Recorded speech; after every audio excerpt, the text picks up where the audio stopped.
বাংলাদেশে যে অত্যাচারের যে ঘটনা ঘটছে এই বিষয়ে মুখ্যমন্ত্রী এখনো নিশ্চুপ, কি বলবেন?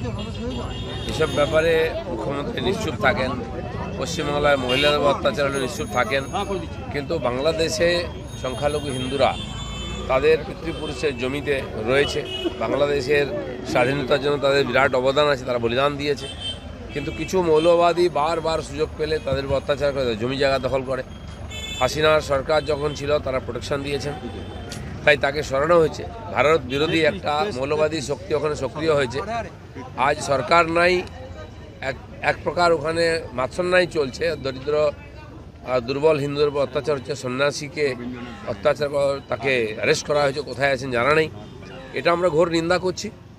তো সারা বিশ্ব দেখছে এই যে শুরু হয়েছে মানে একটা আইন শৃঙ্খলাহীনতা, এতে বাংলাদেশের ভবিষ্যৎ আফগানিস্তানের মতো হবে। ওখানেও বামিয়ান মূর্তি ভাঙা হয়েছিল, সংখ্যালঘুদের অত্যাচার করা হয়েছিল, একসময় মানুষকে দেশ ছেড়ে পালাতে হয়েছিল, এরকম পরিস্থিতি হয়েছিল। এই উৎপাত যারা করছে মৌলবাদীরা, সংখ্যালঘুরা, যারা টেররিস্টরা, তারা বাংলাদেশকে সর্বনাশ করে দেবে। পণ্য পরিবহন ব্যবস্থা এবং ভিসা এটা বিজেপি বন্ধ করে দেওয়ার জন্য কেন্দ্রের কাছে আবেদন জানিয়েছে। কেন্দ্র সরকার দেখছে, কেন্দ্র সরকার তরফ থেকেও ওখানে কথা বলা উচিত, কারণ ওখানে তো কোনো সরকারই নেই। দায়টা কে নেবে? যেই অত্যাচারীরা, উগ্রপন্থীরা পার্লামেন্ট হাউস লুট করে, প্রাইম মিনিস্টারের বাড়ি লুট করে, তাদের সামলাবে কে? আর তারাই এখন সরকার চালাচ্ছে। একজন 84 বছরের বয়স আছেন, তিনি দেখতে শুনতে পান না, তার কার উপদেশটা উনি বোঝা যাচ্ছে না। সেই জন্য এই ধরনের হচ্ছে।